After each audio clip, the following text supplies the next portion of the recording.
ओम नमो भगवते वासुदेवाय। ओम नमो भगवते वासुदेवाय। ओम नमो भगवते वासुदेवाय। ओम नमो भगवते वासुदेवाय। ओम नमो भगवते वासुदेवाय। नारायणं नमस्कृत्यं नरं चैव नरोत्तमं देवीं सरस्वतीं व्यासं ततो जयमुदीरये। नष्टप्रायसुभद्रेषु नित्यं भागवत सेवया भगवत्युत्तमश्लोके भक्तिः भवति नैष्टिकी। ॐ जन्मान्तशतव्याधितर्तः चार्थे सह विज्ञाचरात् तेने ब्रह्महृदयादिकवये मुह्यन्ति यत् सूर्य तेजो वारिमृदां यथा विनिमयो यत्र तिसर्गो अमृषा धाम्नाय सदा नरस्तकुहकं सत्यं परमं धीमहि धर्मः प्रोजितकैतवोऽत्र परमो निर्मतसराणां सताम् वैद्यं मात्रवस्तु शिवदं तापत्रयो नमोरनम् श्रीमद्भागवत महामुनिकृते किं वा परमेश्वरः सद्यो हृद्यवदत्तकृतिभिः शुश्रूभिततक्षणात् निगमकल्पतरोर्गलितं फलं सुखमुखाद्रवितशयितं पिबत भागवतं रसमालयं मुहुरहो रसिका भुवि भावुकाः।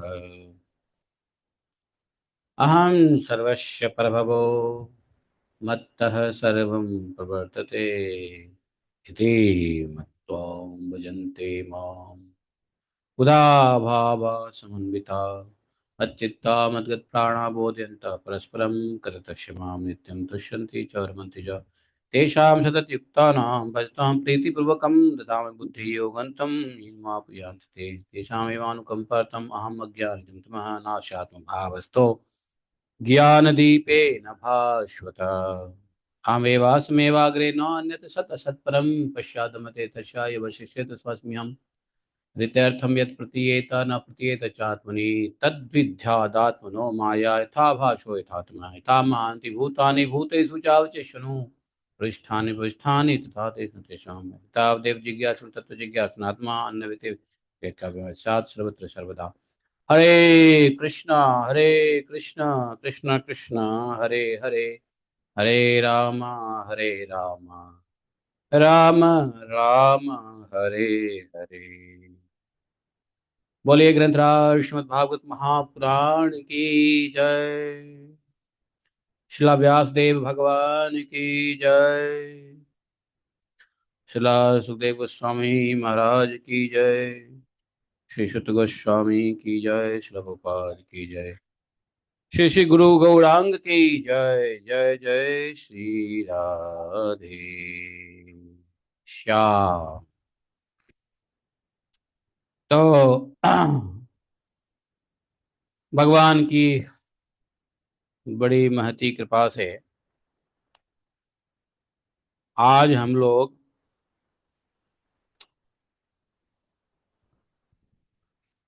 भागवत के छठे स्कंद के 7वें अध्याय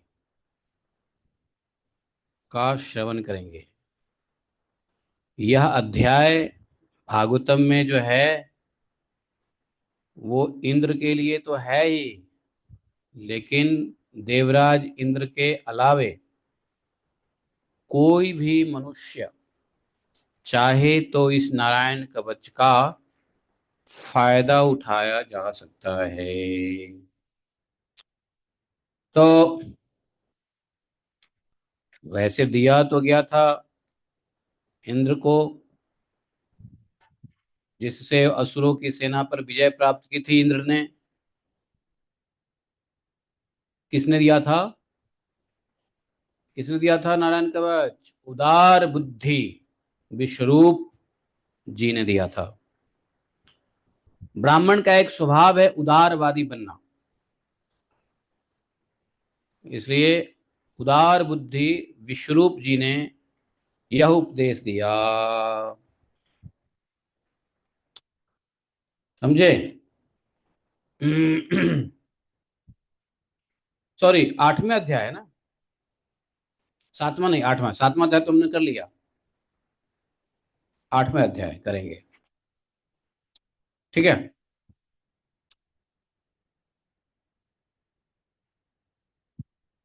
तो आप लोग भी नारायण कवच के बारे में समझ लो। नारायण कवच राजोवाच, किसने कहा? परीक्षित जी ने पूछा। यया गुप्त सहस्त्राक्ष सवाहान रिपुसैनिकान् क्रीडन्नेव विनिर्जित्य त्रैलोक्या बुभुजे श्रियम् भगवंस्तन्माख्याहि वर्म नारायणात्मकम् यथा अततायिनः शत्रुन् जेन गुप्तो अजन्मथे। श्रीशुकवाच वृत्तः पुरोहितः त्वष्ट्रो महेन्द्रायानुपृच्छते नारायणाख्यं वर्माः तदिहैकमनाश्रुः। शृणु। ॐ अज्ञानतिमिरान्धस्य ज्ञानाञ्जनशलाकया चक्षुरुन्मीलितं येन तस्मै श्रीगुरवे नमः। श्रीचैतन्यमनोविष्ठं स्थापितं येन भूतले स्वयं रूप कदा मह्यं ददाति स्वपदान्तिकम्। वन्देऽहं शीघ्रो श्रीपत्कमलं शीघ्रो वैष्णवांश श्रीरूपं सागरजातं सहगण रघुनाथान्वितं तं सजीवं साद्वैतं सावधूतं परिजनसहितं श्रीकृष्णचैतन्यदेवं श्रीराधा कृष्णपादान् सहगण ललिता श्रीशाखान्वितांश्च। हे कृष्ण करुणा सिन्धो दीनबन्धो जगत्पते गोपेश गोपिका कांतम राधा कांतम नमस्तुते। तप्त कांचन गौरांगी राधे वृंदावनेश्वरी वृषभानुसुते देवी प्रणमामि हरिप्रिये। वाञ्छाकल्पतरुभ्यश्च कृपा सिन्धुभैः च पतितानां पावनेभ्यो वैष्णवेभ्यो नमो नमः। तो आज हम लोग नारायण कवच के विपंस को समझने वाले हैं। विपन, ये विपन है, कवच है ना?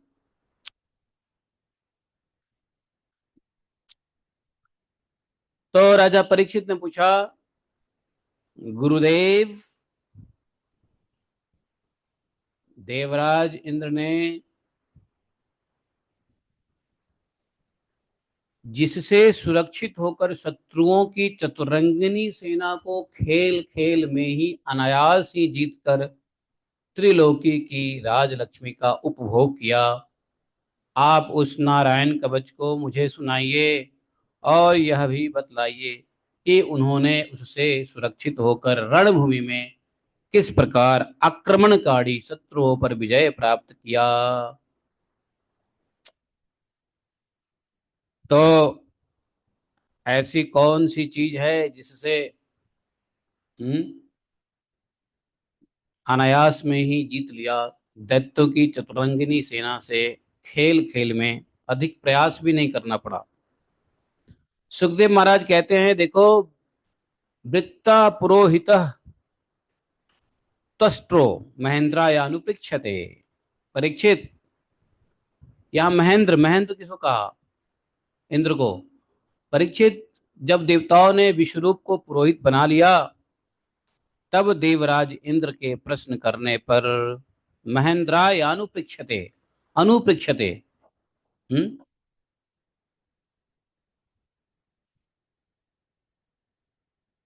क्या प्रश्न किया? यही कि मैं किस प्रकार से दैत्य पर विजय प्राप्त कर सकता हूं। पूछा ये, यथा अततायिनः शत्रुन जेन गुप्तो अजय मृथे।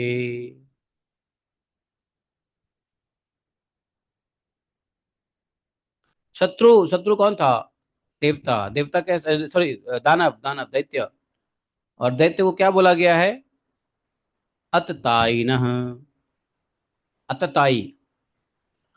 तो जब न, जब इंद्र ने पूछा कि भाई अब आपने, अब हमने आपको पुरोहित बना लिया है, तो पुरोहित बनाने के बाद क्या होता है मालूम है? पुरोहित का कर्तव्य होता है यजमान की रक्षा करना। पुरोहित का संकल्प लेता है कोई कि मैं तुम्हारा पुरोहित बनता हूं, तो पुरोहित का मतलब होता है कि यजमान की रक्षा करना। पहले के जमाने में क्या होता था कि, हमारे जमाने की बात है, ऐसा होता था कि घर में अगर स्त्री, सॉरी, कन्या विवाह के लिए योग्य है, तो योग्य वर ढूंढने का काम भी पुरोहित करते थे। पुरोहित अपने यजमान की हर संभव भला करने की कोशिश करते थे। अगर पुरोहित, अगर यजमान किसी वजह से दुख में है, तो पुरोहित किसी तरीके से उस दुख के नाश करने के लिए प्रयास करते। यजमान के तरफ से राजा के पास जाते, भिक्षा मांगते, या फिर कुछ यज्ञ करते, कुछ तप करते, जप करते थे पुरोहित लोग अपने यजमान के हित के लिए। तो लेकिन जो ब्राह्मण लालची नहीं होते थे, जो ब्राह्मण ब्रह्म ज्ञानी होते थे, वो ज्यादातर पुरोहित स्वीकार ही नहीं करते थे। क्योंकि पुरोहित का स्वीकार करना, ये पुरोहित वगैरह स्वीकार करना, पता है क्या होता है? ब्रह्म तेज को नाश कर देता है। लेकिन विशेष परिस्थिति पे, विशेष आग्रह पे पुरोहित बनने के लिए स्वीकार तो किए, है ना।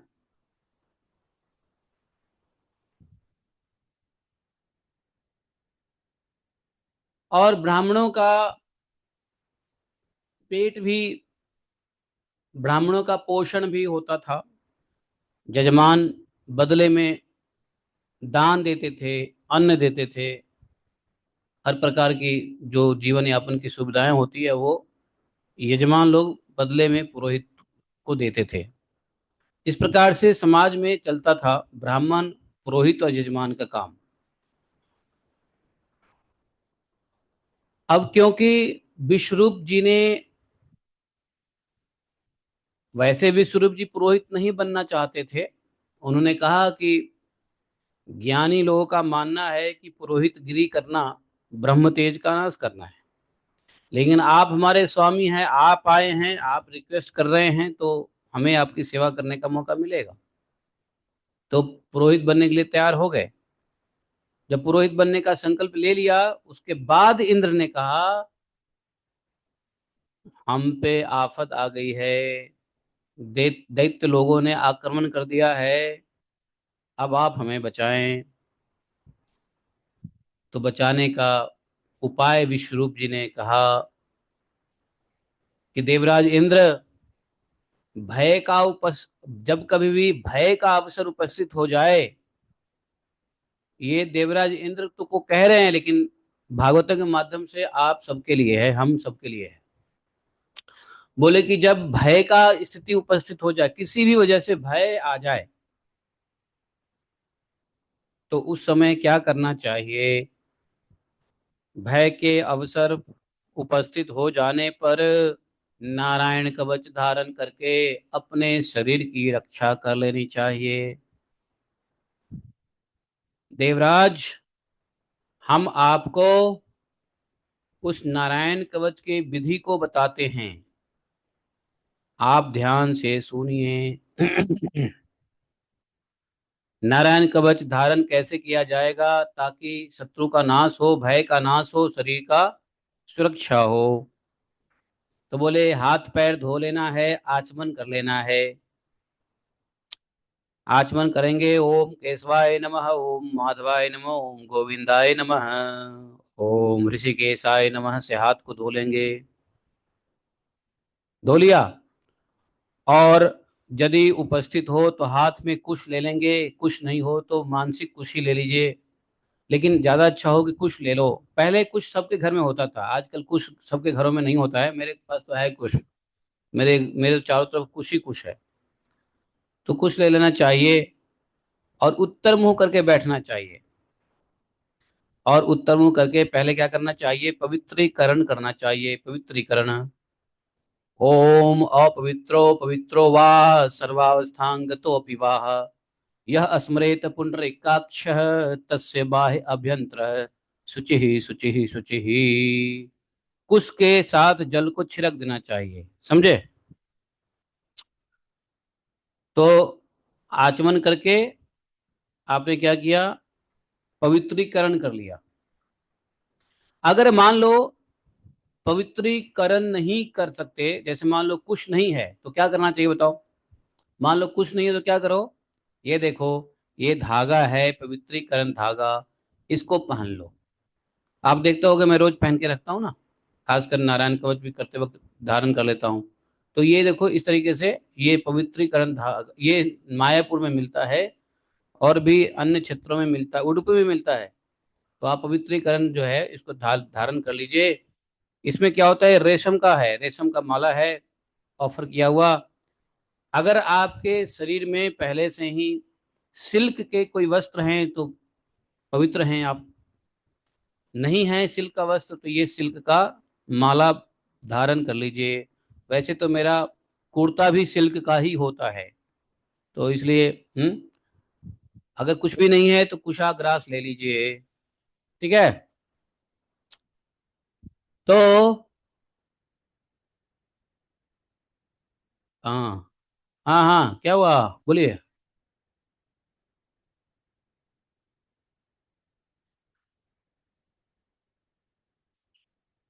किसी के लिए भी, किसी के लिए भी किसी के लिए भी, सबके लिए यही है। तो सबके लिए है। हाथ में जल लीजिए। और अगर कुछ भी नहीं अवेलेबल है तो मन से ही कुशा को ध्यान कीजिए और पवित्रीकरण कर लीजिए। पवित्रीकरण हो गया। तो पवित्रीकरण करने के बाद आपको,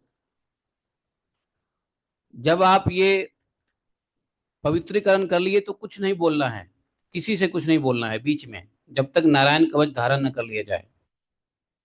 अब क्या करना है, हृदयांग और अंगुष्ठांग करना है। हृदयांग कैसे, जो भगवान के मंत्र है ना, ओम नमो नारायणाय, इस मंत्र से अंग अन्यास करना है।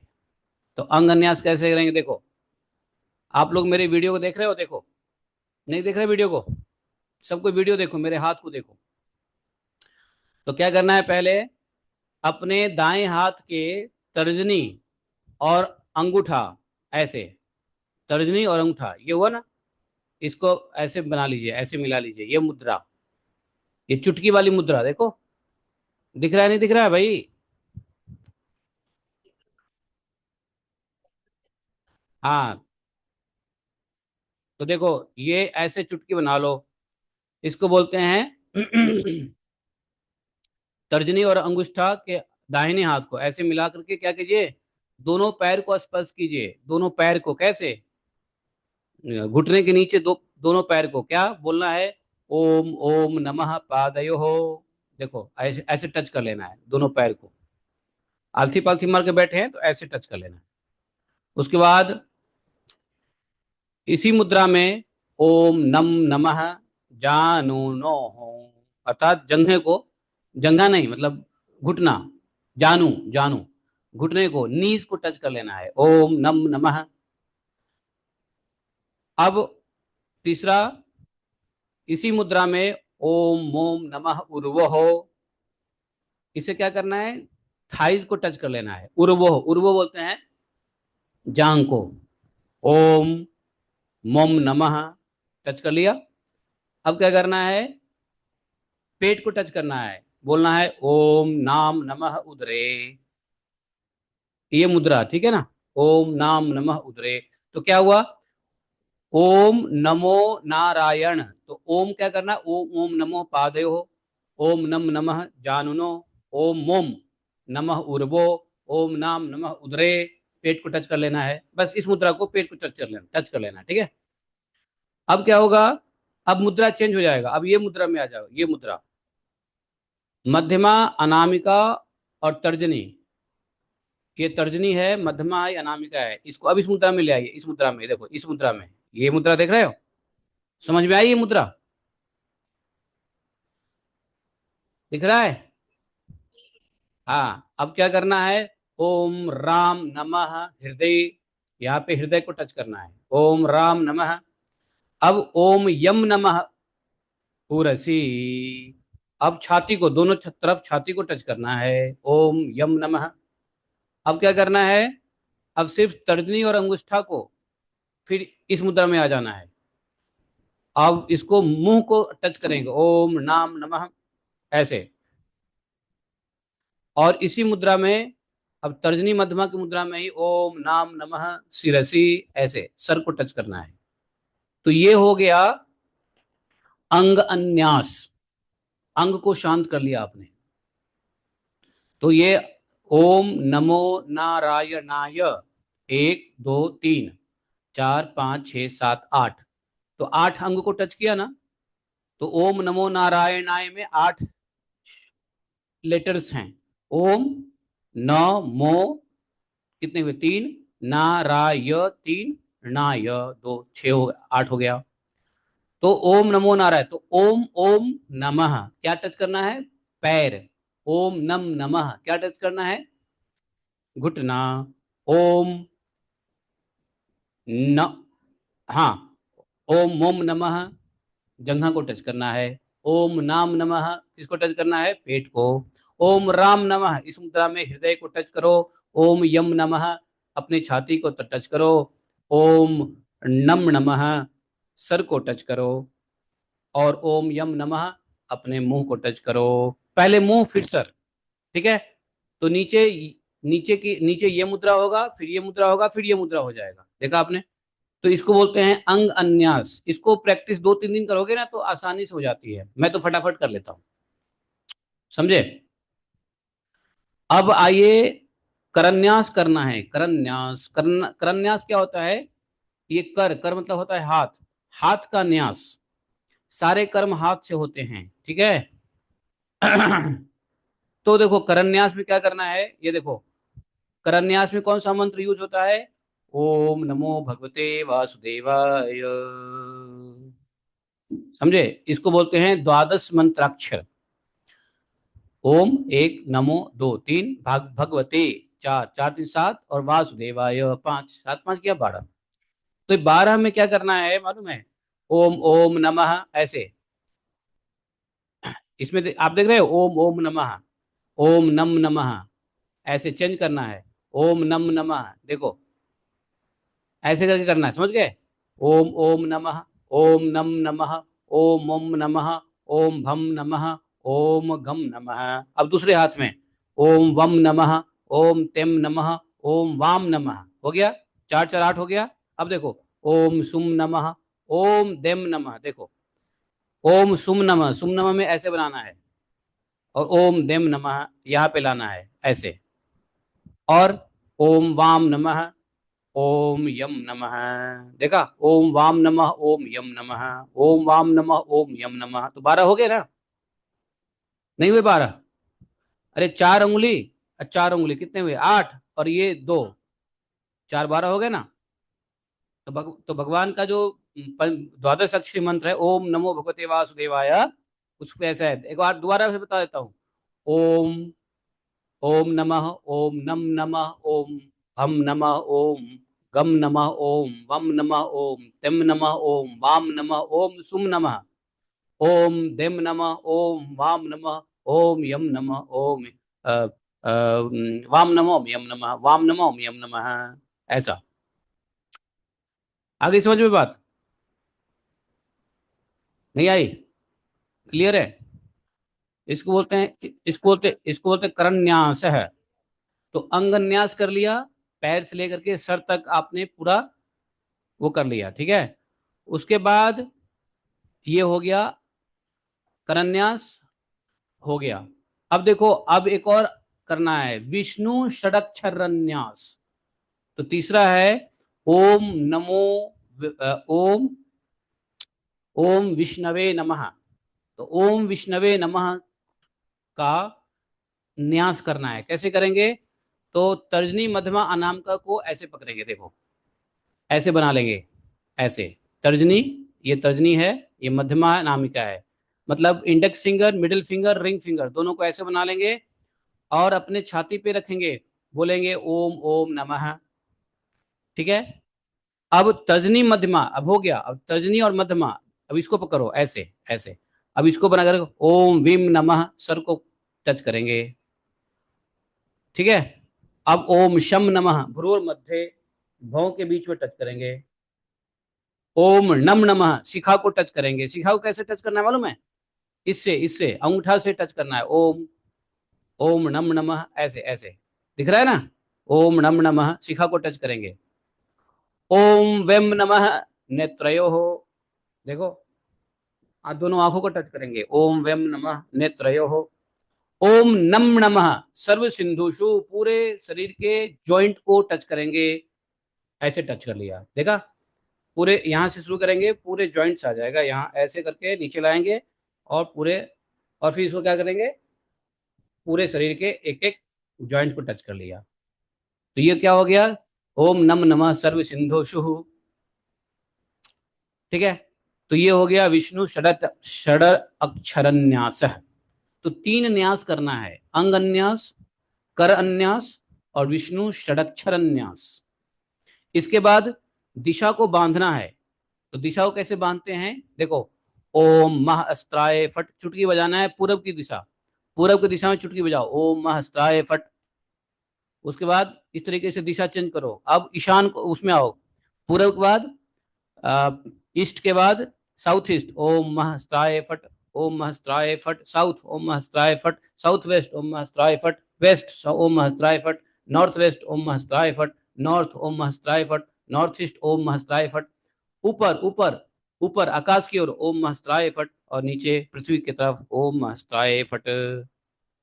तो ये आपने दसों दिशाओं को बांध दिया। सॉरी, हाँ 10 दिशा, 8 दिशा, 4 + 4, 8 और 2 ऊपर नीचे। तो फटाफट ओम हस्त्राय फट, ओम हस्त्राय फट, ओम हस्त्राय फट, ओम हस्त्राय फट, ओम हस्त्राय फट, ओम हस्त्राय फट, ओम हस्त्राय फट, ओम हस्त्राय फट, ओम हस्त्राय फट, ओम हस्त्राय फट, ऐसे करके कर दिया। अब यहाँ पे आते हैं, अब उसके बाद क्या करना है, आपने संकल्प लिया, उसके बाद बोलना नहीं है, बीच में बोलना नहीं है, अगर बोल रही है तो खंडित हो गया, दोबारा से करना पड़ेगा आपको आचमन करके, बोलना नहीं है। तब पढ़ेंगे श्लोका संख्या 12 से।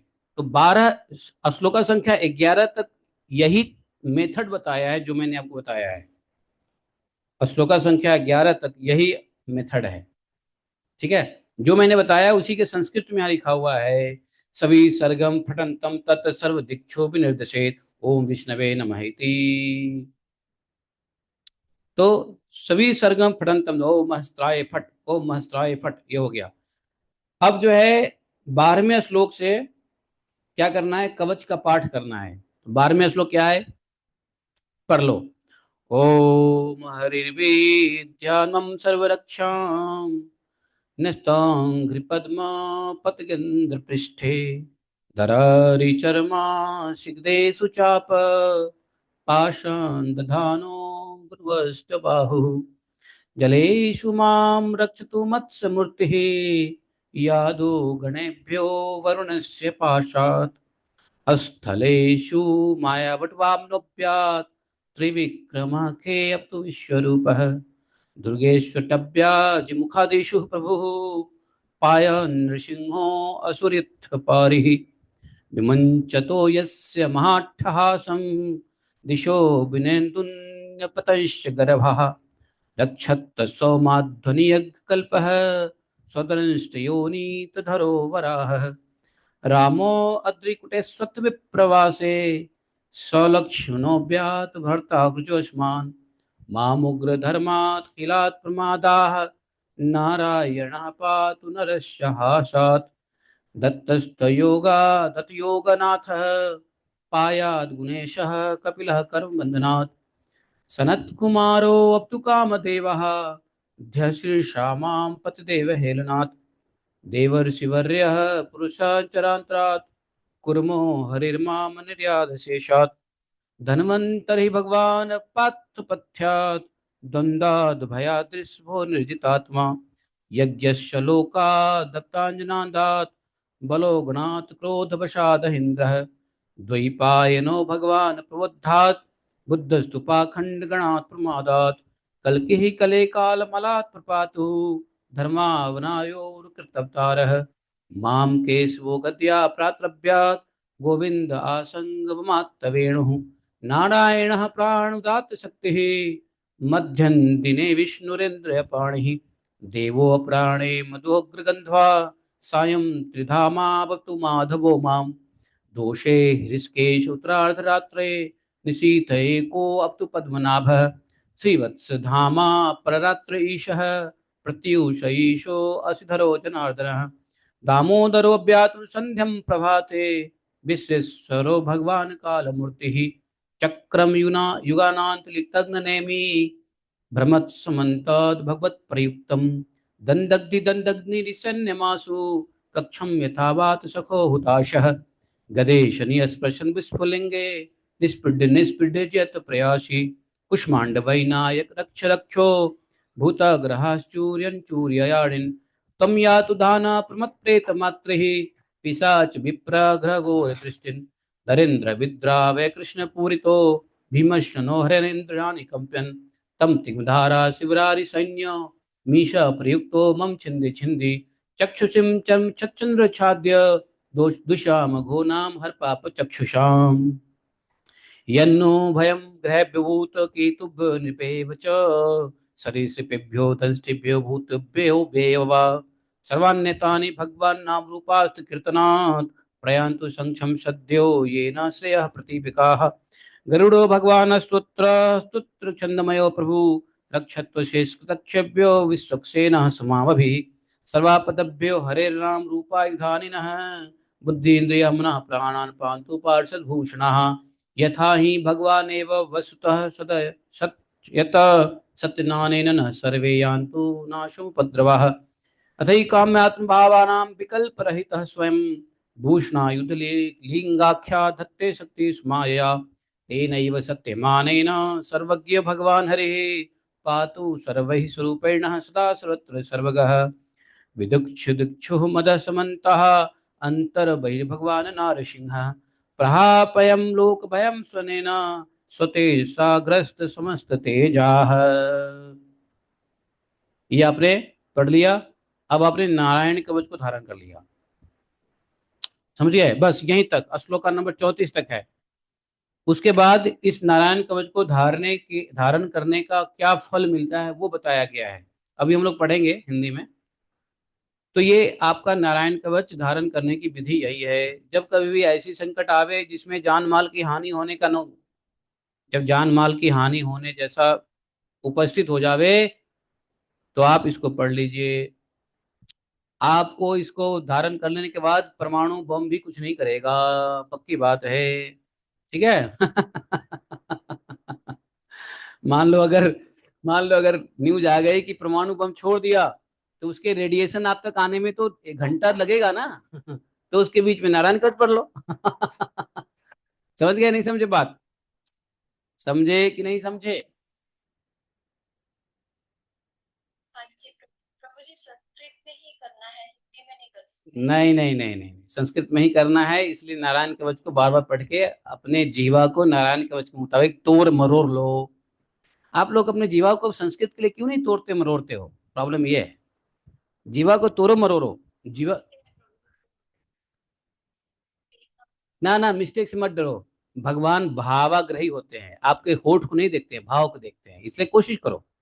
आपकी कोशिश में कमी नहीं है तो भगवान आपके भाव पे स्विच हो जाएंगे। क्यों टेंशन कर रहे हो? मैं कह रहा हूं ना, है?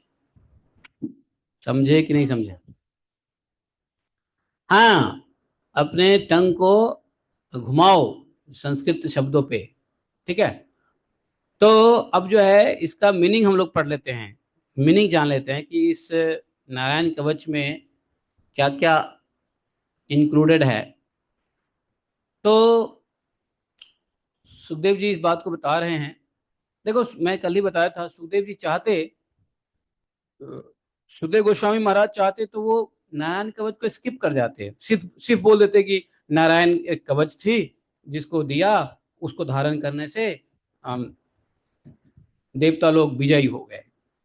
लेकिन सुखदेव महाराज ने नारायण कवच दिया। क्या परीक्षित महाराज को दिया? परीक्षित महाराज को तो वैसे जाने का समय था, नारायण कवच परीक्षित महाराज को थोड़ी ना दिया।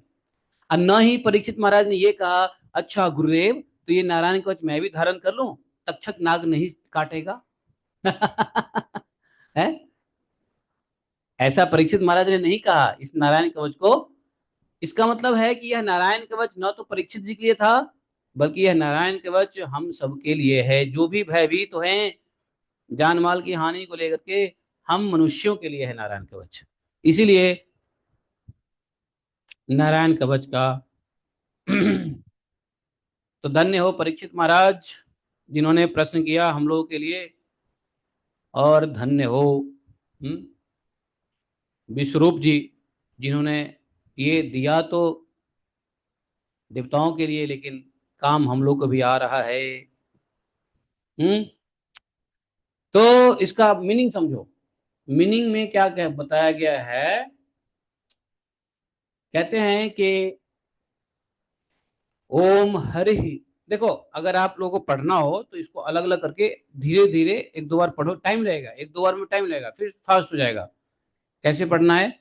ओम हरि विदध्यान मम सर्वरक्षाम न्यस्तांघ्रिपद्म पथकेंद्र पृष्ठे।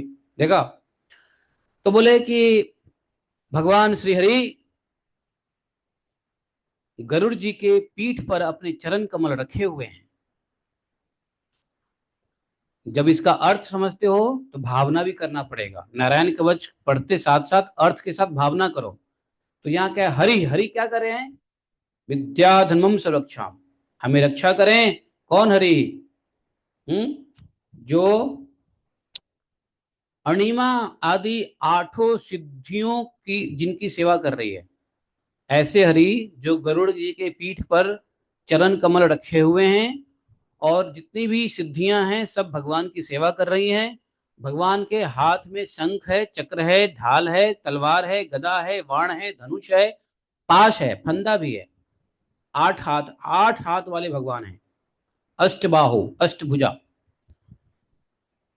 वे ही ओंकार स्वरूप भगवान सब प्रकार से, सब ओर से मेरी रक्षा करें। क्या? सभी प्रकार से, सभी ओर से मेरी रक्षा करें। ये श्लोक का संख्या 12 है। पाषाण, देखो यहाँ क्या लिखा हुआ है, दरारी चर्मा सिगदेशु चाप पाषाण दधानो अष्ट गुनु अष्ट बाहु। जितना धीरे पढ़ोगे संस्कृत को उतना मजा आएगा। जल्दी जल्दी कभी पढ़ने की कोशिश मत करो, खासकर बिगिनर हो तो धीरे धीरे पढ़ो, आनंद आएगा। ओम हरि वीदध्यान मम संरक्षाम न्यस्तांघ्रिपद्मः पतगंध पृष्ठ पृष्ठे दरारि चर्मान् सिगदेषु चाप पाषाण दधानो अष्टगुणो अष्टबाहुः। कितना अच्छा लगता है धीरे धीरे पढ़ने में संस्कृत में, नहीं लगता अच्छा? बहुत अच्छा लगता हाँ। तो अगला है, अगला श्लोक 13वां श्लोक। पहले भगवान का स्मरण किया। ये क्या है? भगवान का स्मरण किया। जैसे ही पहला श्लोक पढ़ो तो भावना ये होनी चाहिए कि भगवान अष्टभुजा में हैं, जिनके हाथ में क्या है, जिनके हाथ में शंख चक्र ढाल तलवार गदा धनुष बाण और पाश है, फंदा है, गरुड़ जी के पीठ पे बैठे हैं, और अष्ट सिद्धियां हैं, दाएं साइड में 4 और बाएं साइड में 4 अष्ट सिद्धियां उनकी सेवा कर रही हैं। म्यूट कर लो, म्यूट कर लो। तो ये ऐसे भगवान का ध्यान करना है और ये कहना है कि वे ही ओंकार स्वरूप भगवान सभी प्रकार से सभी ओर से मेरी रक्षा करें। आगे बोला, रक्षत्व सौमा ध्वनि यज्ञ कल्पः स्वदंस्तयोनीत धरो वराह रामोद्रिकुटे स्वत विप्रवासे सहलक्षणोव्यात भरताग्रजोस्मान। है ना, क्या बढ़िया श्लोक है। आशीष तुम तो ब्राह्मण हो यार, तुम पढ़ो संस्कृत। क्या यार, पंडित हो गए, शरीर पंडित है, ब्राह्मण का शरीर है, फिर भी संस्कृत नहीं पढ़ोगे कैसे? नारायण नारायण है।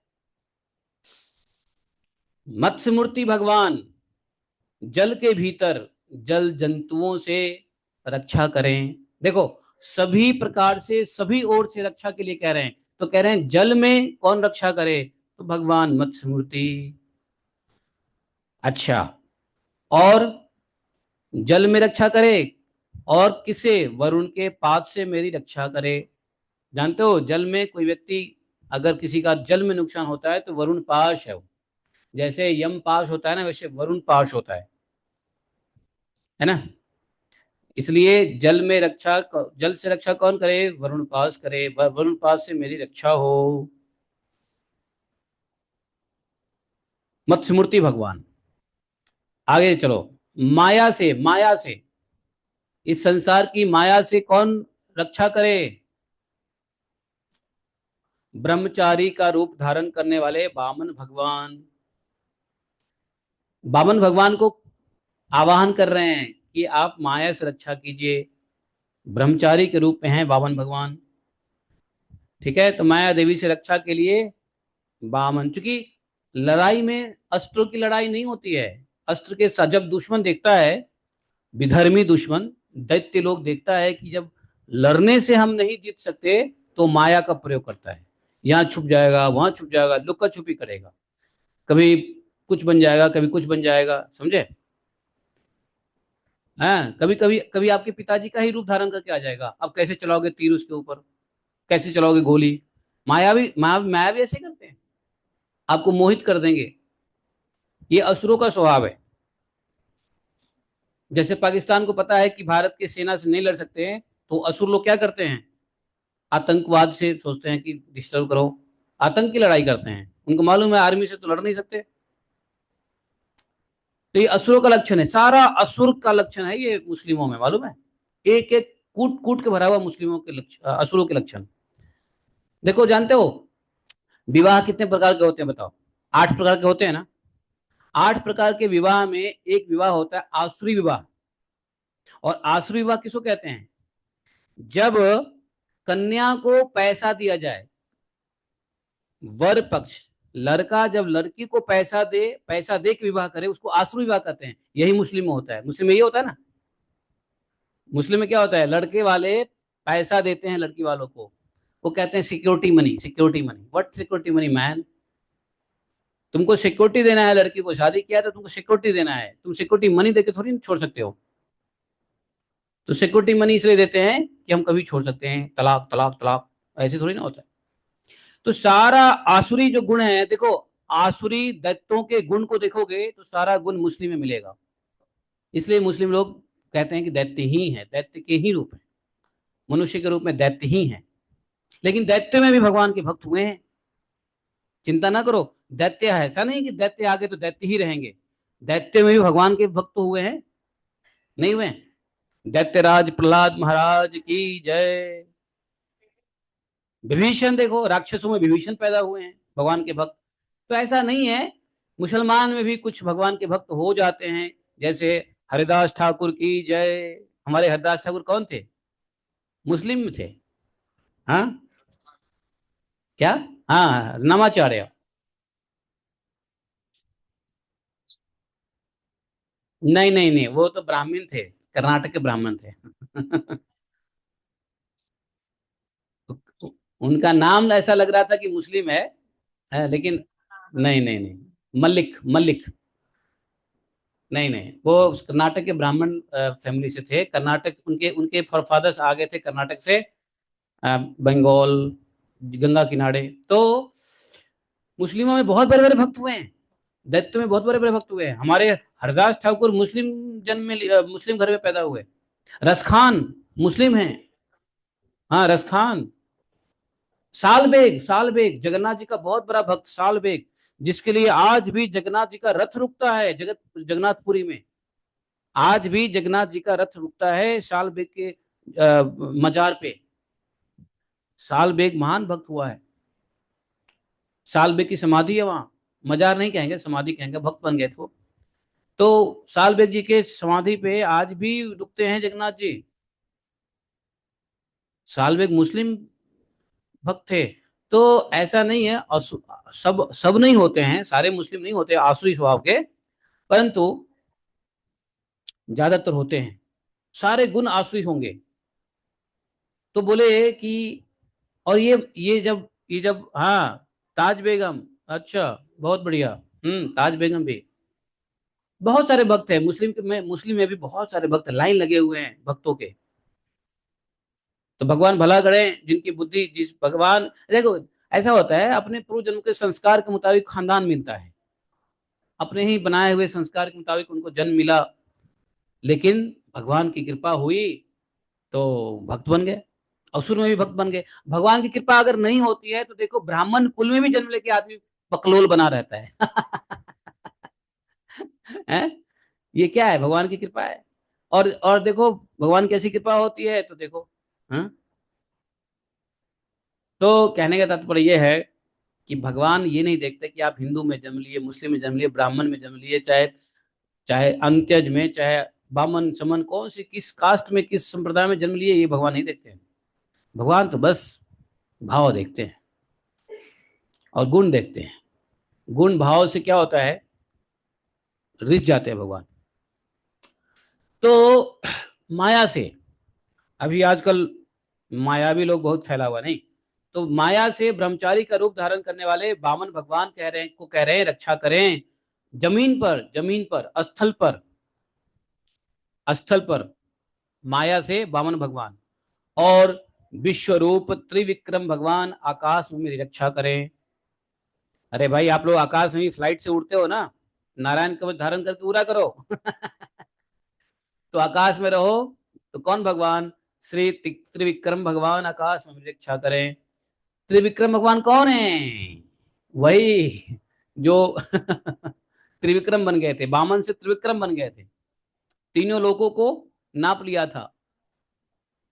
तो त्रिविक्रम भगवान आकाश में मेरी रक्षा करें। बामन अवतार में दो अवतार हो गए, देखो, एक तो बामन बौने, और दूसरा हो गए विशाल, जो एक लोग, मतलब दो पैर में ही पूरे लोग, तीनों लोगों को नाप लिया, है ना? तो कह रहे हैं कि ऐसे विश्वरूप त्रिविक्रम भगवान आकाश में मेरी रक्षा करें। और सुनो, और जंगल में कौन रक्षा करे? मान लो जंगल में फंस गए हो, तो कौन रक्षा करे? भगवान नृसिंह। किला, जंगल, रणभूमि जैसी विकट स्थान पे हमारी रक्षा करें। कौन? नरसिंह देव भगवान, नृसिंह। कहां कहां रक्षा करें? किले में, जंगल में, रणभूमि में, इत्यादि इत्यादि, जो विकट स्थान है, जो भी स्थान विकट है, वहां पे नरसिंह देव हमारी रक्षा करें। कौन नरसिंह देव? कौन नरसिंह देव, बताओ? नरसिंह देव के लिए यहाँ पे कहा है, क्या कहा है? दुर्गेश वटव्याज मुखादिषु प्रभु पाया नृसिंहोऽसुरथ पारी विमुंचतो यस्य महाट्टहासं दिशो निर्दुम पतस्य गर्भः। बोले कि ऐसे नरसिंह भगवान, जो जोर से जब अट्टहास करते हैं तो सारी दिशाएं गूंज उठती है, और जितने भी गर्भवती दैत्य पत्नियां हैं उसके गर्भ गिर जाते हैं।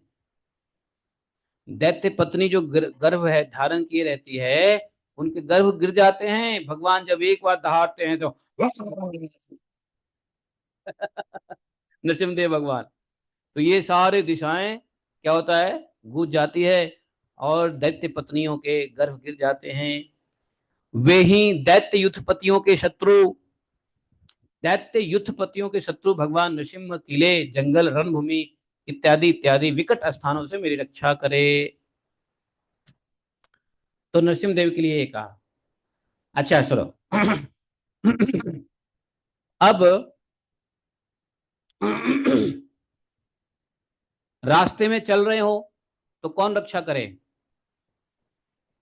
वाराह भगवान। रास्ते पे चल रहे हो तो वो वाराह भगवान रक्षा करें। मार्ग में जो अपने दाढ़ी पर पृथ्वी को धारण करने वाले यज्ञ मूर्ति वाराह भगवान हैं। वाराह भगवान की विशेषता क्या है कि जिन्होंने अपने दाढ़ी के ऊपर पृथ्वी को धारण किया था, ऐसे यज्ञ मूर्ति वाराह भगवान रास्ते में चलते वक्त कहीं कोई अपशगुन न हो जाए, इसके लिए वाराह भगवान रक्षा करें।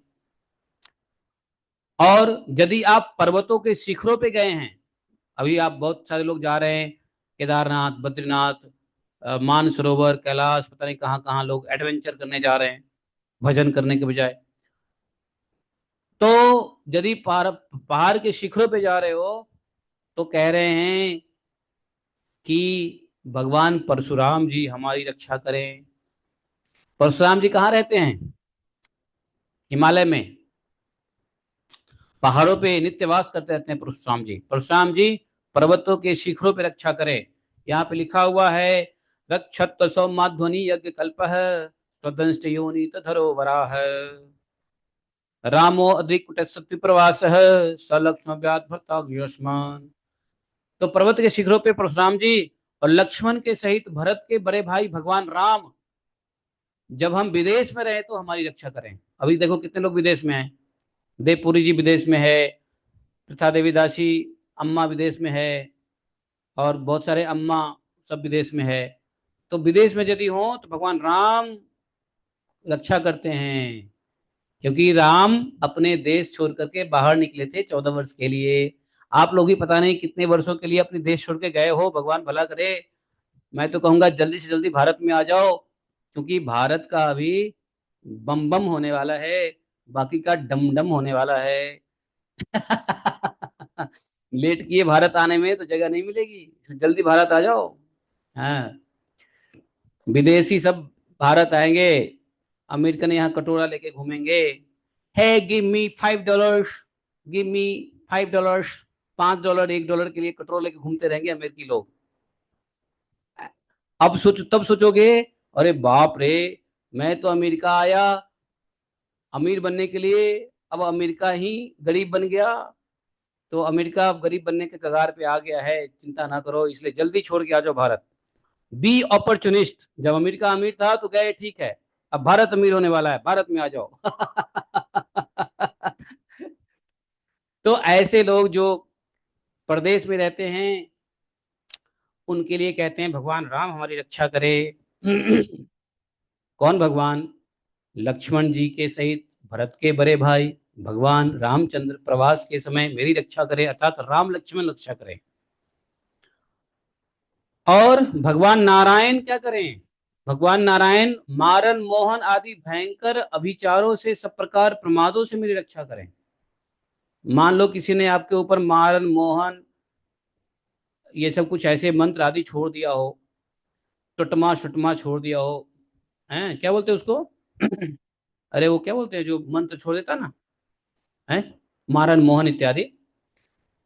और सभी प्रकार के प्रमाद से, अगर हम लोग प्रमादी भी बन जाते हैं, तो सभी प्रकार के प्रमाद से और मारन मोहन उच्चाटन आदि भयंकर अभिचार व्यभिचारों से भगवान नारायण हमारी रक्षा करें। मामुग्र धर्माद मामुग्र धर्माद किलात् प्रमादाः नारायणः पातु नरश्चहासत्। समझे? तो ये नारायण भगवान हमारी रक्षा करे। कब रक्षा करे? प्रमादों से और भयंकर मोहन, मारन, उच्चाटन, स्तंभन, इन चीजों से रक्षा करें। अब ऋषि श्रेष्ठ नर गर्व से रक्षा करे। गर्व इतना न बढ़ जाए कि गर्व आदमी को नाश कर देता है। तो ऋषि श्रेष्ठ नर जो है ना, नर नारायण, नर गर्व से रक्षा करे, गर्व से। प्राउड, प्राउड है ना, प्राउडनेस हो जाती है ना, प्राउड नाश कर देता है, घमंड नाश कर देता है, तो गर्व घमंड है। तो ऋषि श्रेष्ठ नर जी हमारे घमंड को नाश करे। योगेश्वर भगवान दत्तात्रेय योग के विघ्नों से रक्षा करें।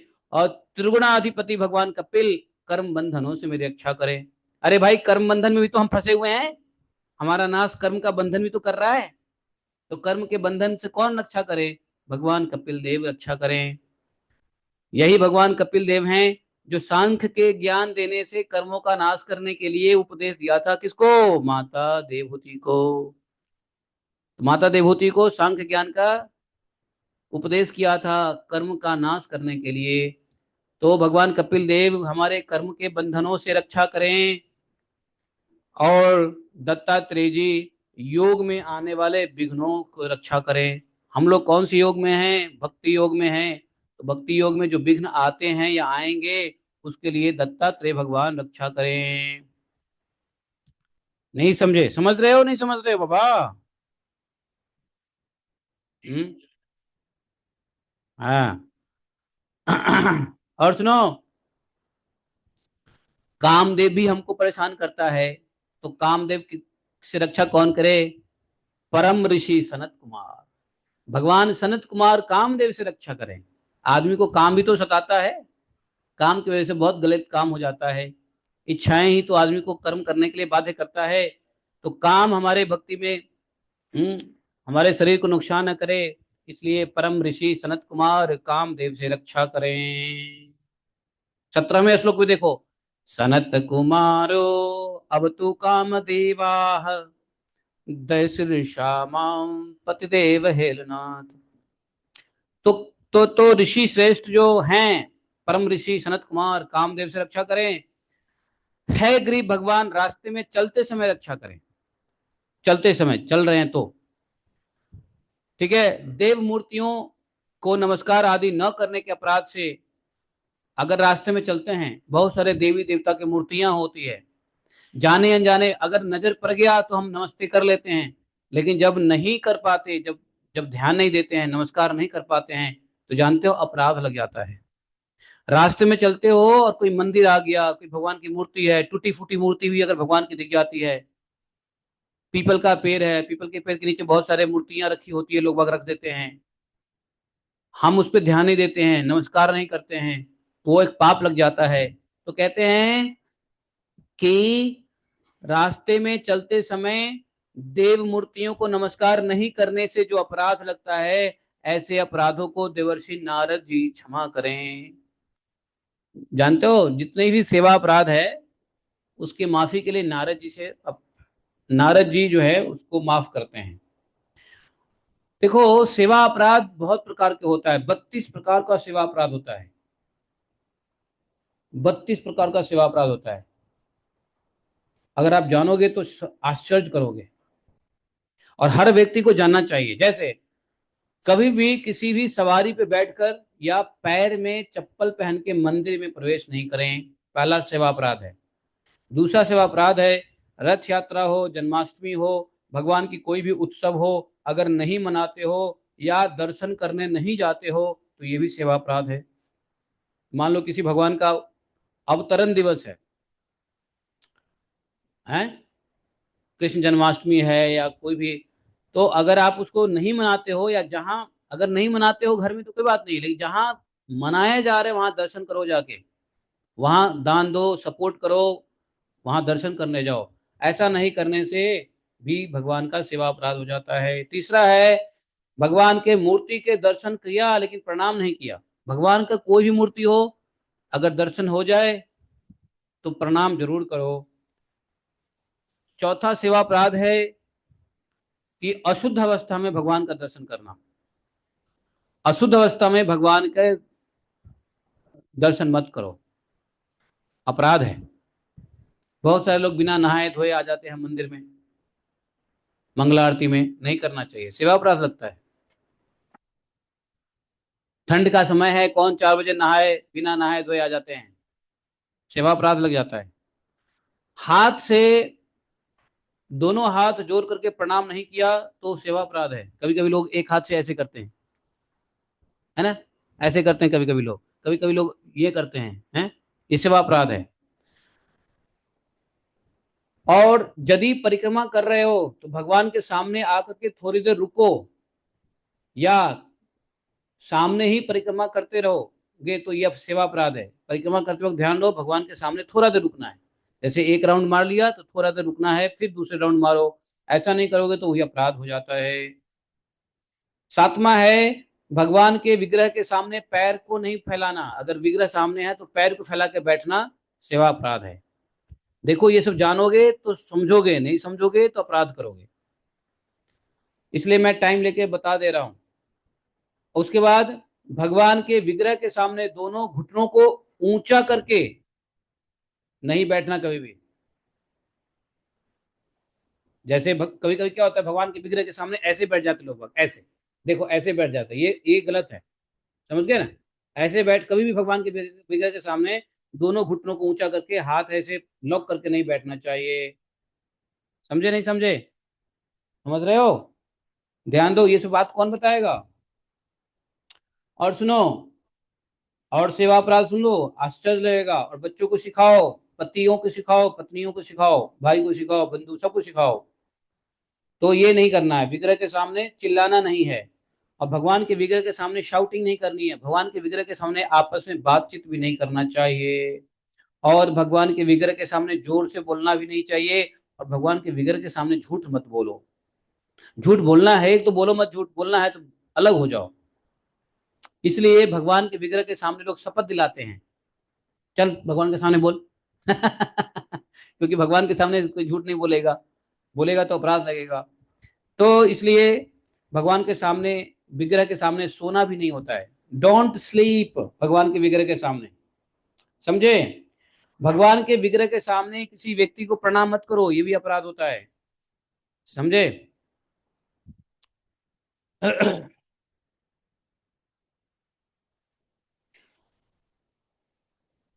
भगवान के विग्रह के सामने कोई किसी भी गुरुदेव का अभ्यर्थना, कुशल प्रश्न और उनका स्तवन भी नहीं करना। अपने मुंह से अपनी प्रशंसा विग्रह के सामने मत करना। किसी भी देवता का निंदा भी मत करना विग्रह के सामने, वैसे भी मैं नहीं करना चाहिए। भगवान के विग्रह के सामने कभी पादना नहीं चाहिए। अगर आप मंदिर के सामने हो और ऐसा लग रहा है कि अधो वायु निकलने वाली है, तुरंत आप मंदिर से बाहर आ जाइए। बहुत बड़ा अपराध है, अधो वायु नहीं निकलनी चाहिए, ठीक है, भगवान के विग्रह के सामने। और अगर मान लो शक्ति है भगवान को भोग लगाने का, शक्ति है कि आप भगवान को अगरबत्ती दिखाओ, धूप दिखाओ, शक्ति है कि भगवान को आप कुछ सेवा करो, मेवा लाओ भगवान के लिए, मिठाई लाओ भगवान को भोग चढ़ाने के लिए, ड्राई फ्रूट्स लाओ। तो शक्ति रहते हुए भी यदि आप खाली खाली हाथे भगवान का दर्शन करते हो तो ये भी अपराध है। अगर आपके पास थोड़े भी द्रव्य हैं तो भगवान के लिए कुछ ले जाओ, खाली हाथ मत जाओ। एक केला ले जाओ, एक जम्बू फल ले जाओ, लेकिन खाली हाथ भगवान का दर्शन मत करो यदि शक्ति है तो। इसलिए कभी आजकल क्या हो गया है, कोई कुछ नहीं ले जाता है तो उसमें लोग द्रव्य डाल देता है तो भी चलेगा। तो खाली हाथ मत जाओ, 1 रुपया भी डाल दो पेटी में, लेकिन खाली मत जाओ। मैं गांव वालों को देखता हूँ, गांव वाले जब आते हैं दर्शन करने के लिए तो 1 रुपया भी शिक्षा से डाल के जाएंगे कम से कम, समझे। भगवान के विग्रह के सामने अश्लील शब्द मत बोलो। भगवान के विग्रह के सामने किसी दूसरे की स्तुति नहीं करना चाहिए। भगवान के विग्रह के सामने दूसरे की निंदा नहीं करनी है। और भगवान के विग्रह के सामने अपने शरीर को ढक लेना है। बहुत सारे लोग मैं देखता हूँ इस्कॉन वृंदावन में, महिलाएं आधे अधनंग ड्रेस में आते हैं। कुछ तो बेवकूफ पुरुष हाफ पैंट पहन के आ जाते हैं, है ना।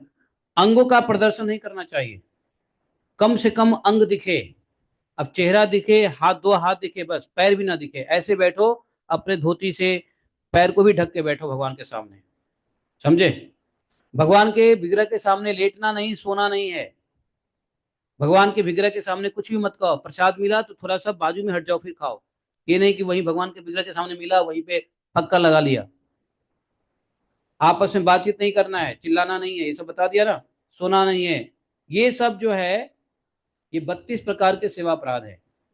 तो ये सेवा अपराध अगर जाने अनजाने में हो गए हैं तो कौन माफ करेंगे? तो बोले नारद जी।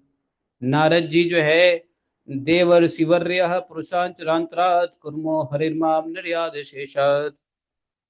तो देवहेलनाथ, देवहेलनाथ अर्थात यदि अपराध हो गया हो सेवा अपराध, और सभी प्रकार के नरकों से रक्षा कौन करे? भगवान कच्छप। कच्छप भगवान सभी प्रकार के नरकों से रक्षा करें। नरक में यदि जाने की ऐसा संजोग बन जाता है तो भगवान कच्छप, जो व्यक्ति नारायण का वेश धारण किए रहेगा वो नरक में वैसे भी नहीं जाएगा, क्योंकि कच्छप भगवान उसकी रक्षा करते हैं।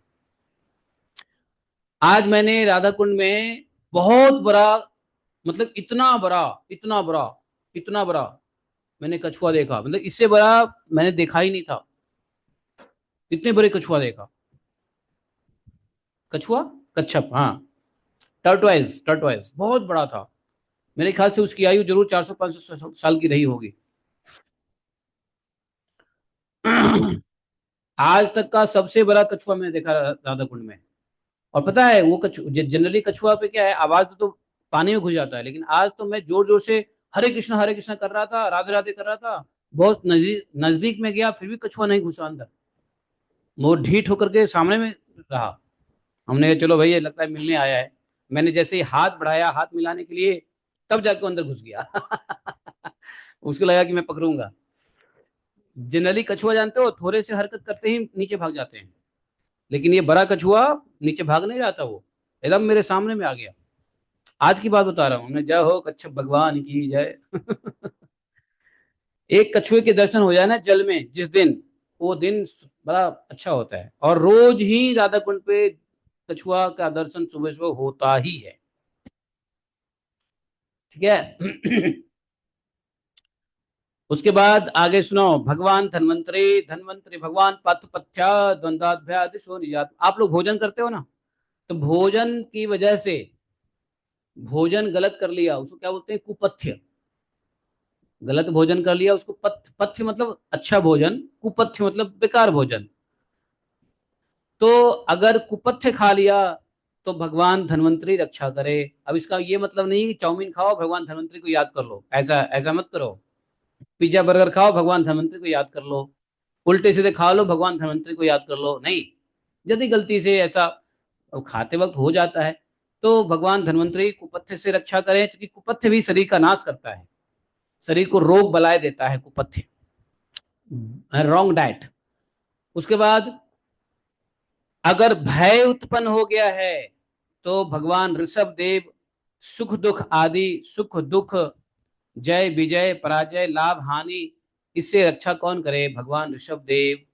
ऋषभ देव भगवान जितेंद्रिय, भगवान ऋषभ देव सुख दुख जय पराजय लाभ आदि की भय द्वंद्वों से रक्षा करें। यज्ञ भगवान लोक अपवाद से रक्षा करें। लोक अपवाद, लोक में क्या बुराई हो जाती है ना, शिकायत हो जाता है ना, इज्जत चली जाती है। तो कहते हैं कि यज्ञ भगवान लोक अपवाद से रक्षा करे। जग हसाई, जग हसाई, लोक अपवाद किसको कहते हैं? जग हसाई।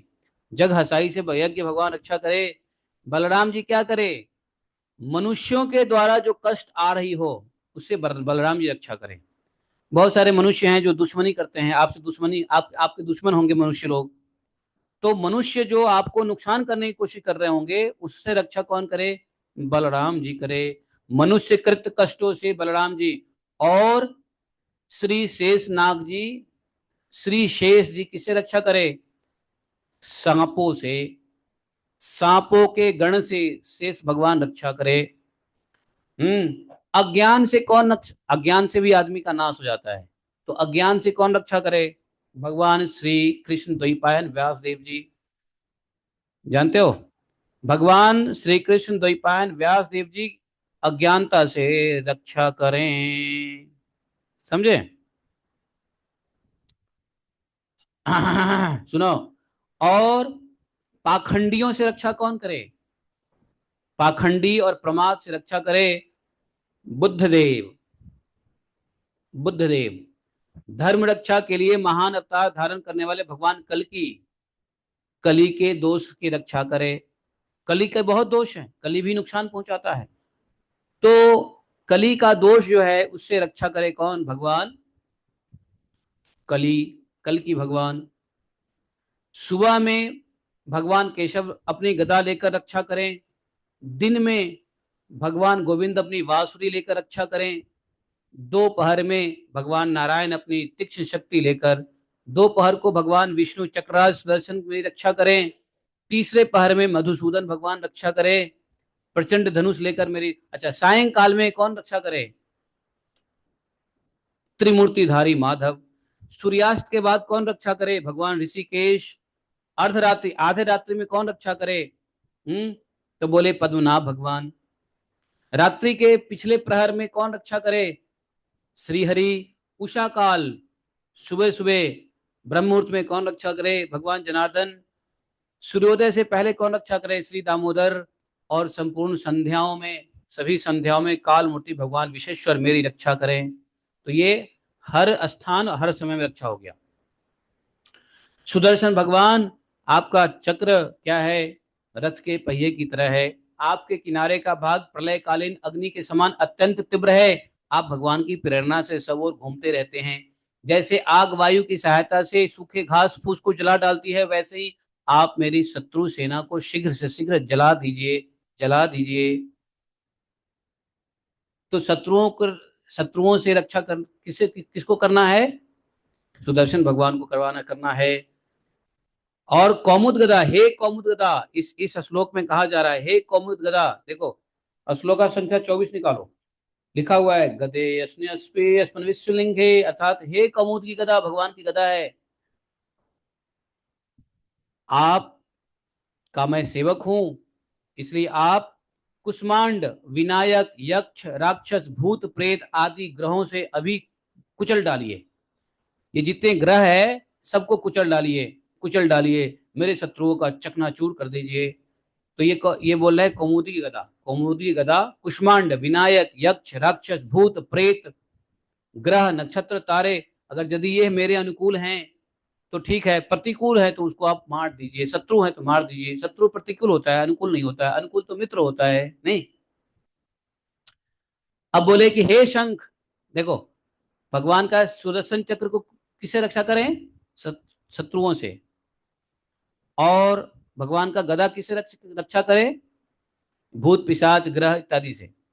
और भगवान का शंख किससे रक्षा करें?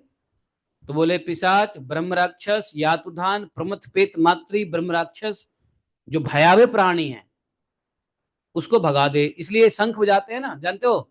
शंख बजाते हैं तो शंख की ध्वनि से ये सभी भूत, पिशाच, ब्रह्म राक्षस, मातृका, प्रेत, प्रमथ, यातुधान, ये सब भाग जाते हैं शंख की आवाज से। तो बोलते हैं शंख, हे शंख श्रेष्ठ, भगवान के शंख पांचजन्य, आप यातुधान, प्रमथ, प्रेत, मातृका, पिशाच, ब्रह्म राक्षस आदि भयावह प्राणियों को सुरक्षा करें। भयावह प्राणियों में यमराज के दूत भी होते हैं। अब भगवान की तलवार है, तो तलवार क्या कह रहे? हे भगवान की तलवार, आप मेरे शत्रुओं को आप मेरे प्राणों की रक्षा करें, मेरे शत्रुओं को छिन्न भिन्न कर दीजिए। भगवान की ढाल है, भगवान की ढाल में सैकड़ों चंद्राकार मंडल बना हुआ है। तो कहते हैं पाप दृष्टि से हमें बचाइए, किसी के बुरी दृष्टि से बचाइए। ढाल, भगवान की ढाल से कह रहे हैं, है कि नहीं? शत्रुओं की आंख बंद कर दीजिए, फोड़ दीजिए और उन्हें सदा के लिए अंधा बना दीजिए। तो ये बोला भगवान की ढाल से। सूर्य आदि ग्रह, धूमकेतु आदि केतु, दुष्ट मनुष्य, सर्प आदि रेंगने वाले जंतु, दाढ़ी वाले हिंसक पशु, भूत प्रेत आदि पाप प्राणियों से हमें जो भय हो, जो हमारे मंगल के विरोधी हो, वे सभी भगवान के नाम रूप आयुध का कीर्तन करने से तत्काल नष्ट हो जाए। तो अब ये भी कह दिया कि अगर मान लो जो भी है हमारे अनुकूल नहीं है, प्रतिकूल है, चाहे वो प्राणी हो, भूत हो, प्रेत हो, पिशाच हो, सिंह हो, पशु हो, सूर्य हो, ग्रह हो, धूमकेतु, पुच्छल तारे हो, दुष्ट मनुष्य हो, सांप हो, जंतु हो, या कोई भी हिंसक प्राणी हो, कुत्ता हो, बिल्ली हो, इन सब से जो हमारे मंगल के विरोधी हैं वे सभी भगवान के नाम रूप और आयुधों का कीर्तन करने से तत्काल नष्ट हो जाए। अर्थात जैसे ही अगर इन लोगों को देखते ही मैं बोलने लग जाऊं हरे कृष्णा कृष्ण कृष्ण हरे हरे, हरे राम राम राम हरे हरे, नामस्ते नरसिम्हाय, तो मतलब वो तत्काल विघ्न बाधा से नष्ट हो जाए। बृहद रथ रथंतर आदि सामवेदीय स्तोत्रों से जिनकी स्तुति की जाती है, वे वेदमूर्ति भगवान गरुड़ और विश्वक्सेन जी अपने नामोच्चारण के प्रभाव से हमें सब प्रकार की विपत्ति से बचाएं। भगवान श्री हरि के नाम रूप वाहन, आयुध और श्रेष्ठ पार्षद हमारी बुद्धि इंद्रिय मन प्राणों को सब प्रकार की विपत्तियों आपत्तियों से बचाए। जितना भी कार्य अथवा कारण रूप जगत है वह वास्तव में भगवान ही है। इस सत्य के प्रभाव से हमारे सारे उपद्रव नष्ट हो जाएं। जो लोग ब्रह्म और आत्मा की एकता का अनुभव कर चुके हैं, उनकी दृष्टि में भगवान का स्वरूप समस्त विकल्पों भेदों से रहित हैं, फिर भी वे अपनी माया शक्ति के द्वारा भूषण, आयुध और रूप नामक शक्तियों को धारण करते हैं। यह बात निश्चित रूप से सत्य है। इसी कारण सर्वज्ञ सर्वव्यापक भगवान श्री हरि सदा सर्वदा सब स्वरूपों से हमारी रक्षा करें। तो यहां तक जो है ना हम लोगों ने पढ़ लिया। तो ये नारायण कवच, अरे बंद करो, बहुत गर्म हवा आ रही है बाहर से, बंद करो, पीछे कूलर चलाना जरा। तो बोले कि भगवान जो है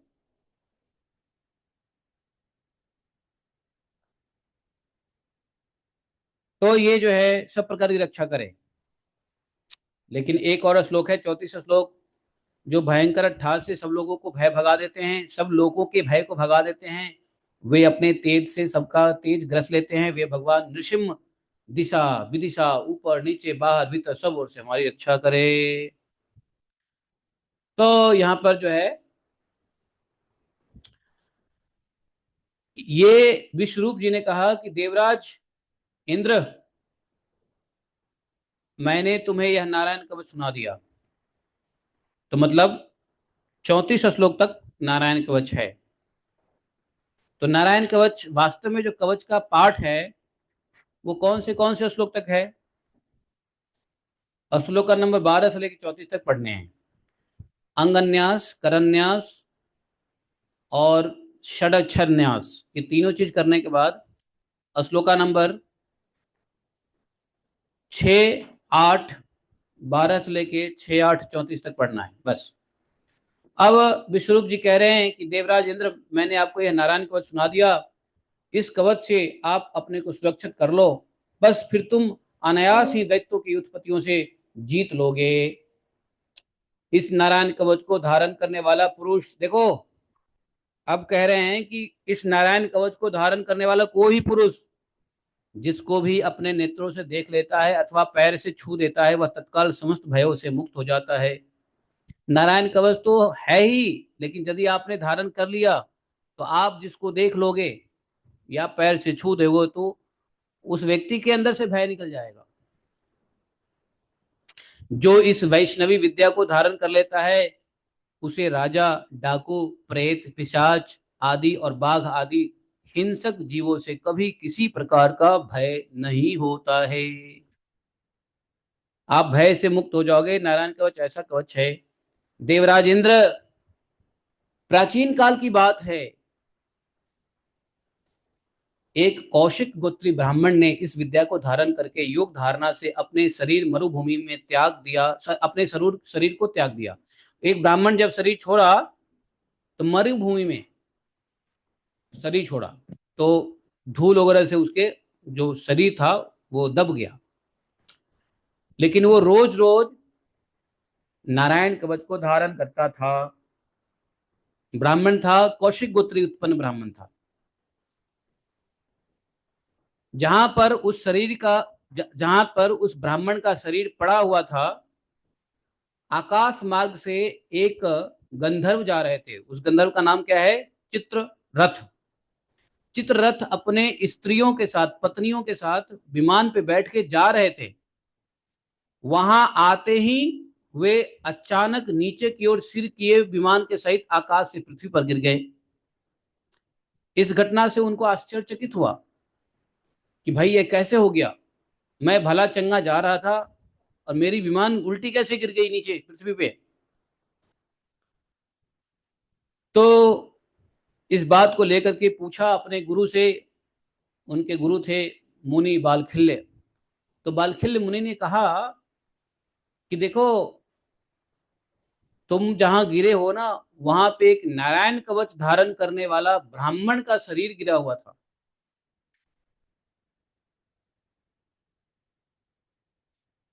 इसलिए तुम गिर गए।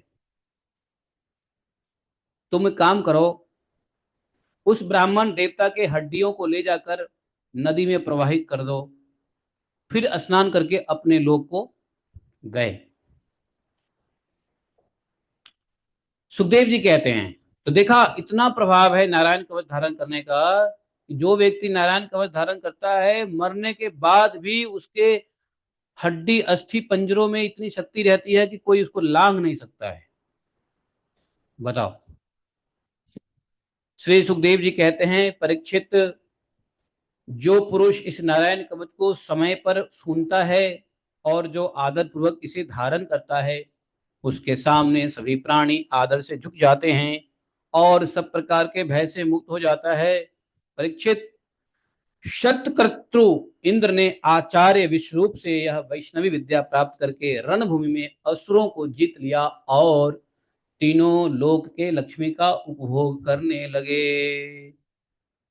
यहाँ पर श्रीमद् भागवत महापुराणे परमहंसायां संहितायां षष्ठ स्कंधे नारायण वर्म कथनम नामष्टमोऽध्यायः। कवच को संस्कृत में क्या बोलते हैं? वर्म। वर्म। तो नारायण वर्म कथनम, नारायण कवच कथनम, ऐसा है। तो नाम अष्टोध्याय, समझे? पता नहीं कैसे जब 9 बजता है तो मेरी चैप्टर भी खत्म हो जाती है। क्या संजोग है, 9 बजे का क्या चक्कर है? 9 बजते ही हमारी चैप्टर भी खत्म हो जाती है। क्यों आशीष? डॉक्टर आशीष, 9 बजते ही चक्कर? अरे भाई, तुम काम नहीं करते हो क्या? हॉस्पिटल में जाके बैठ जाते हो भागवतम सुनने के लिए? तनख्वाह फ्री का लेते हो क्या? देखो, हॉस्पिटल में बैठ के भागवतम सुन रहा है, अच्छी बात है, अच्छी बात है। ठीक है भाई। जो भी पेशेंट है उनको बोल देना 9 बजे के बाद मैं इलाज करूंगा, 9 बजे तक भागवतम सुनने वाला हूँ। ठीक है जी। बोलिए ग्रंथराज श्रीमद् भागवतम की जय, नारायण वर्मा की जय, विश्वरूप देव की जय, ग्रंथराज श्रीमद् भागवतम की जय। ठीक है। एकम शास्त्रम देव की पुत्र गीतम, एको देवो देव की पुत्र एव, एकम मंत्र तस्नमानि हानि कर्मापि तस्य देवस्य सेवा। तमेव माता च पिता तमेव, तमेव बंधुश्च सखा तमेव, तमेव विद्या द्रविणं तमेव, तमेव मम सर्वदेव देवः। कृष्णाय वासुदेवाय हरे परमात्मने प्रणतक्लेशनाशाय गोविंदाय नमो नमः। हे कृष्ण करुणा सिंधु दीनबंधु जगतपते, गोपेश गोपिका कांतम राधा कांतम नमस्ते। तप्त कांचन गौरांगी राधे वृंदावनेश्वरी वृषभानुसुते देवी प्रणमामि हरिप्रिये। वाञ्छाकल्पतरुभ्यश्च कृपा सिन्धुभैश्च पतितानां पावनेभ्यो वैष्णवेभ्यो नमो नमः। जय श्री कृष्ण चैतन्य प्रभु नित्यानंदा, श्री अद्वैत गदाधर श्रीवासादि गौर भक्तवृंदा। हरे कृष्ण कृष्ण कृष्ण हरे हरे, हरे राम राम राम हरे हरे, हरे कृष्णा। तो हम लोग गोपी गीत पढ़ेंगे, उससे पहले किसी को कोई प्रश्न है तो जल्दी बताओ। नारायण कवच से रिलेटेड कोई प्रश्न है तो करो। देखो, नारायण कवच में इतना श्रद्धा विश्वास है।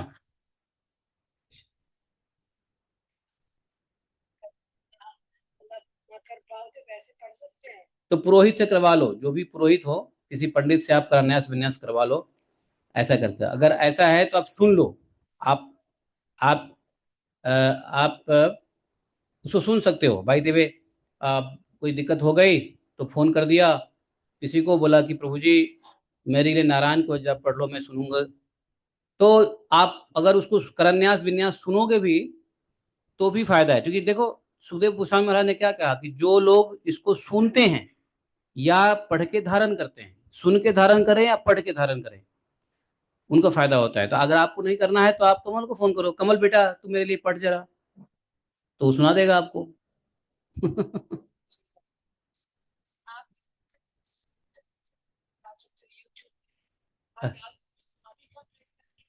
डाला हुआ है, डाला हुआ है, डाला हुआ है, डाल दिया।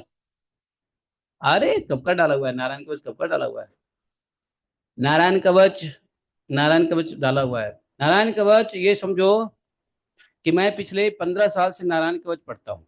बीच में कभी कभी छोड़ दिया था, लेकिन मोस्टली नारायण कवच 15 कब, मतलब ये 2010 की बात है, 10 के बाद से मैं नारायण कवच पढ़ रहा हूँ।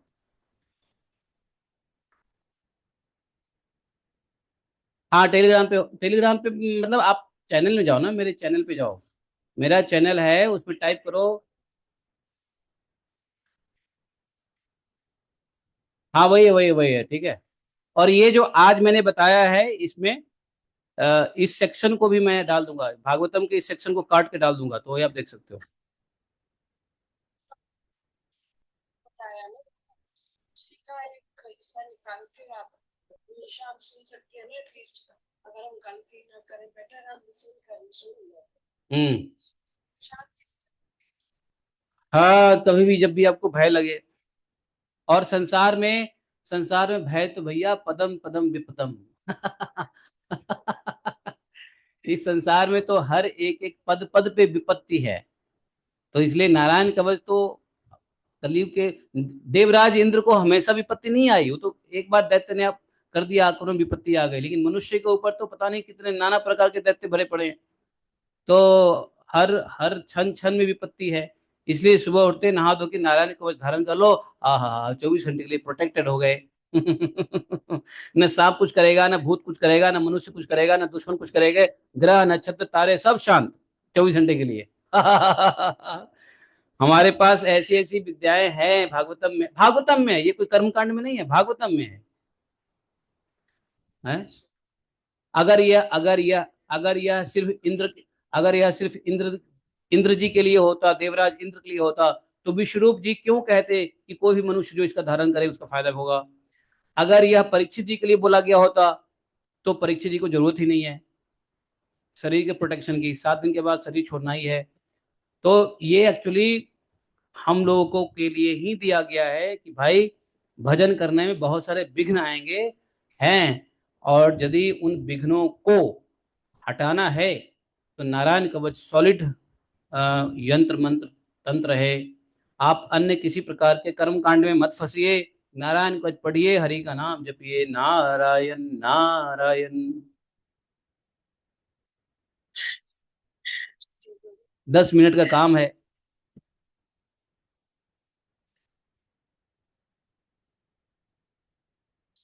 लेकिन फायदा एक बार बता देता हूँ, उसी व्यक्ति को नारायण कवच का फायदा मिलेगा जो व्यक्ति, जैसे जैसे देवराज इंद्र को फायदा क्यों हुआ, क्योंकि देवराज इंद्र भगवान की सेवा में लगे रहते हैं। जितने भी देवता हैं सब भगवान के कार्य को करते हैं। तो यदि हम भगवान के कार्य में लगे हैं, जब भी नारायण कवच धारण होगा और उसका फायदा होगा। लेकिन यदि कोई व्यक्ति भगवान का भक्त नहीं है, भगवान का सेवा नहीं करता है, भगवान के कार्य नहीं करता है, और वो सोचेगा नारायण कवच धारण करके हम सुरक्षित हो जाए और हम लड्डू पेड़ा खाने लग जाए संसार का, तो काम नहीं करेगा। This is subject to Narayan Kavach, तो उसी के लिए जो नारायण की सेवा में जाना चाहता है। जो नारायण की सेवा में नहीं जाना जो नारायण की सेवा में नहीं जाना चाहता है, ऐसा नहीं है कि हॉस्पिटल जाके किसी के लिए आप पढ़ दोगे तो नारायण कवच काम कर देगा, नहीं करेगा काम। नारायण की सेवा में यदि वो लगा हुआ है तो काम करेगा।